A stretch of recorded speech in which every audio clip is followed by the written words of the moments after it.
नाज़रीन, वज़ीर ख़ज़ाना मोहम्मद औरंगज़ेब ने कहा है कि सरकारी मिल्कियती इदारों का रोज़ाना का नुकसान 2.2 अरब रुपए तक पहुँच चुका है। गुज़िश्ता 10 बरसों के दौरान सरकारी मिल्कियती इदारों का नुकसान 6 ट्रिलियन रुपए रहा और इसके साथ साथ सरकारी मिल्कियती इदारों का 50% निजी शोबे के हवाले करना चाहिए। वज़ीर आज़म आइंदा 10 रोज़ में मुल्की मौशी रोड मैप पर खिताब करेंगे। इकॉनमी को बेहतर परफॉर्म करने के लिए निजी शोबे को किरदार अदा करना होगा। वो इस्लामाबाद में सेमिनार से खिताब कर रहे थे।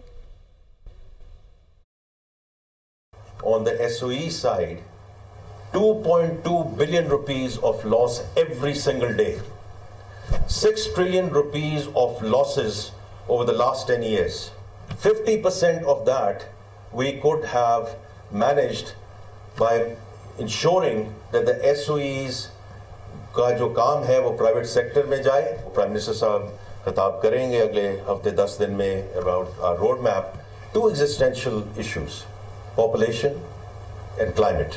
And already we are seeing that in terms of child stunting. When we talk about population, of course, going at 2.55% year when we are already at 240, 250 million netizens is not going to be sustainable. The bulk of that is girls out of school, young